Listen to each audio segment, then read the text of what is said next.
workout is also still on the lower body. But now I'm going to get to everybody's favorite, the most common one, the most popular one, squats. Everybody talking about squats. Everybody trying to get that beautiful derriere. Everybody wants it to pop and really bang, you know? So that's what I'm going to help you with right now. We're going to work on your squats and we're going to work on your squat technique. So you have to pay perfect attention to what my feet are doing, how my legs are being.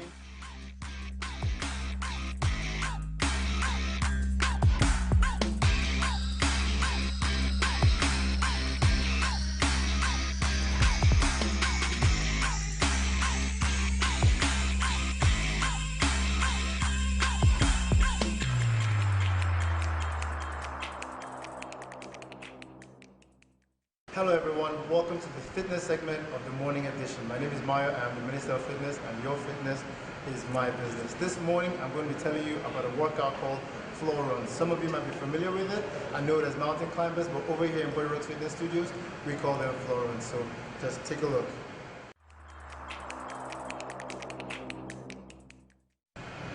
So take a look at the floor runs. The positioning of your hands is super important. Make sure your hands line up to your chest and your shoulders, and then you start from this position where your knees are 90 degrees. I'm going to keep changing the position of the knees, extending one and contracting the other one. So this is how I'm working. Remember to keep your stomach super tight. The core isn't tight, then you're not doing the work. Keep the hands in line with the chest, like I said, and work the knees into the chest while breathing. You can choose to count this as 2 for 1, where both knees have to go in before you count as 1. So 1, 2, 3, 4, 5, 6. Yeah. With this workout, there's 2 ways you can do it. You can either work with repetition, so you can tell yourself you're going to do 100, doing 2 for 1, so 2 times counts as 1. Or you can work with time. So you can get yourself a timer app. You can set 30 seconds with a 10-second break and then 30 seconds again, or you can try to do a full minute.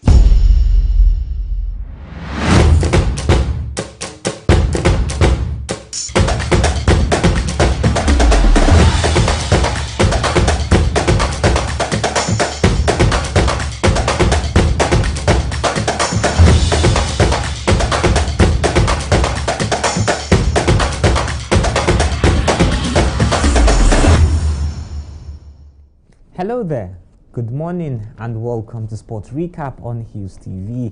All through the weekend we saw a lot of action, especially the Nigeria Premier Football League and now resuming, no longer the Professional Football League. And of course we saw them kicking off action as Bendel Insurance walloped Aqua United. We have more stories as the show progresses. I am Ainan Luben. And of course, it wasn't a good week for the top flight league players. Talking about Aston Villa as well as Chelsea as they lost in the FA Cup third round. I am Daniel Obasi.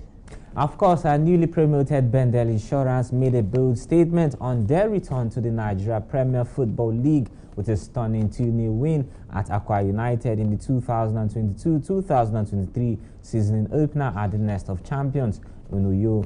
After a cagey start to the game, Imade Osokaraho put the Benin Arsenal ahead in the 40th minute before Divine Wachuku doubled the lead 4 minutes later to give the visitors a 2-0 lead at half-time. The hosts further dictated the pace of the second 45 minutes in search of a way back into their game in front of their apprehensive fans, but Insurance held on to a record, a famous victory on their return to the top flight. I think it's a good one coming up for the fact that, first of all, we see the league start. And just like you said, it's no longer the professional football, the Nigerian Professional Football League. It's still now the Nigerian Premier Football League. So I think for me yesterday, Bendel Insurance back to the squad. The last time they were at the 2008 and all of that. Now they are back.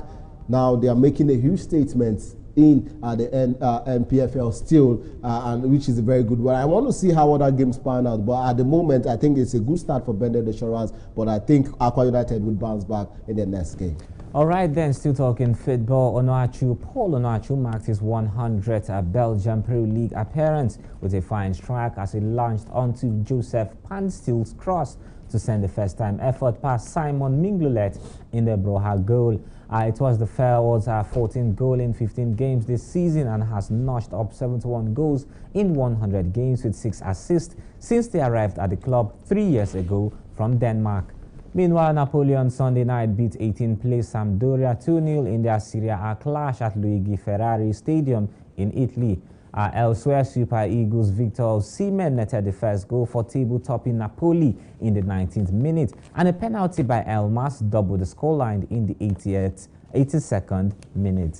What more can we say? They are making us proud on the European scene, our European stage, which is one of the biggest across our board. And then for Paul Onuachu, he continues with a very good form. 71 goals in 3 years for Genk shows how much prolific he has always been. And then knowing fully well that this man has scored at least 15 goals for them already this season in 18 games is also tremendous for me. For Paul Onuachu, marvelous. The only thing I always ask is how does he not play for the Super Eagles? How is he not a part of the first 11? And then talking about Napoli striker, talking about Victor Osimhen, you would also agree to the fact that Victor Osimhen is the best striker in the Italian Serie A at the moment. He is the highest goal scorer, and Napoli are 44 points on top of the table. What more can they ask for? A lot of our suitors are asking for a signature. I just hope he can be able to stay with them to the end of the season, and then next season he goes off to a bigger club. All right, then Everton midfielder now talking actions in the English Premier League.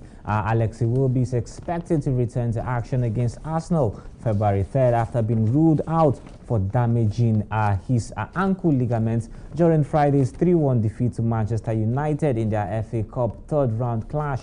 Yes, the 26-year-old former Arsenal player damaged his ankle ligament following a challenge by Tyrell Malacia in the 47th minute. After undergoing a scan on Sunday, it was revealed that the Nigerian would not spend a prolonged period on the sidelines receiving treatment. A sad one for Frank Lampard, especially, like I said, like I would rather say, is the fact that this man has played all 18 games for Everton this season, all through. And then everyone would be like, okay, yes, they are still in the relegation zone, true, but Iwobi has been pivotal. I think from the end of last season, they escaped relegation towards the end, the tail end of the season. And now, this season, he come up to a very good, imaginable movement for the team.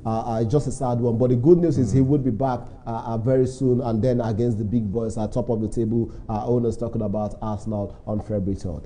All right, away from that particular story, now moving to tennis, where two-time champion Naomi Osaka has withdrawn from this year's Australian Open just 8 days before the start of the tournament.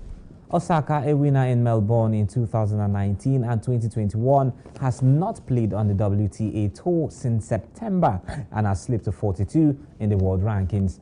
No reason was given for the 25-year-old Japanese player's withdrawal.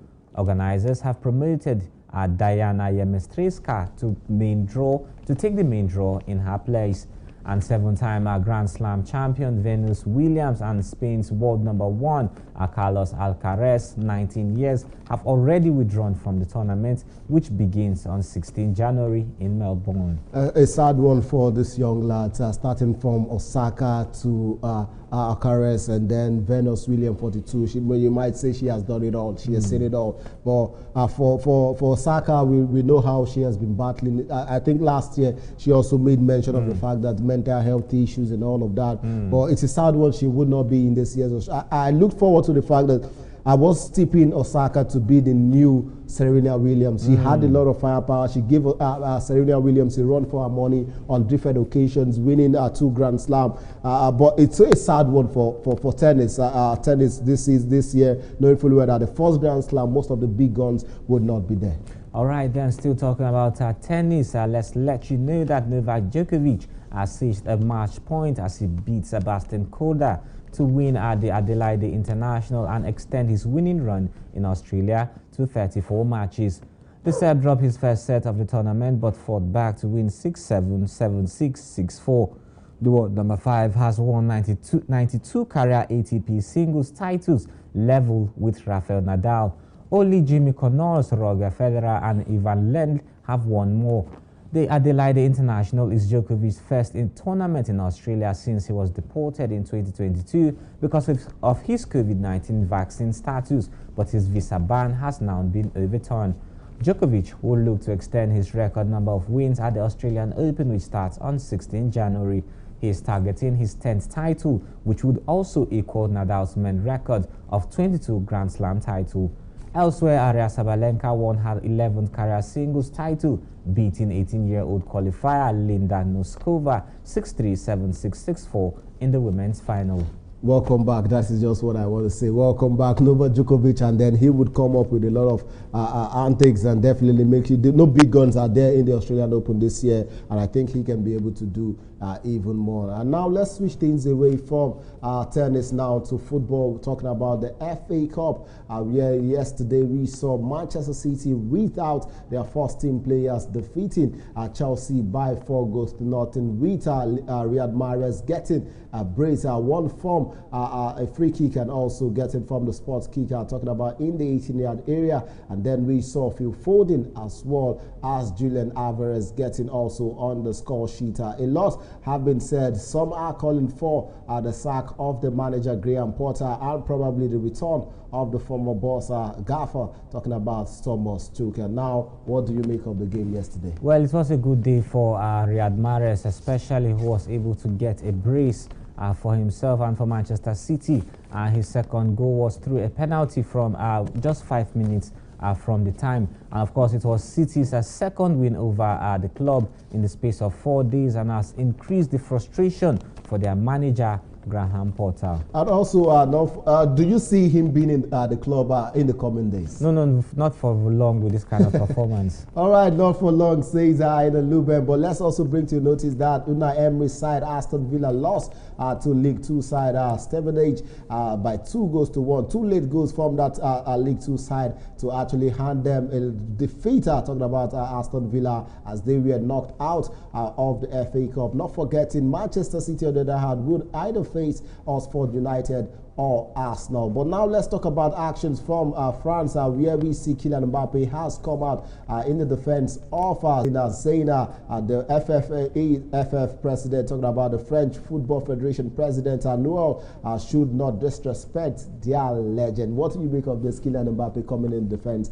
of Zinedine Zidane? Well, I think the two have a bond because Kylian Mbappe has been a long-time admirer of France, a legend that is Zinedine Zidane.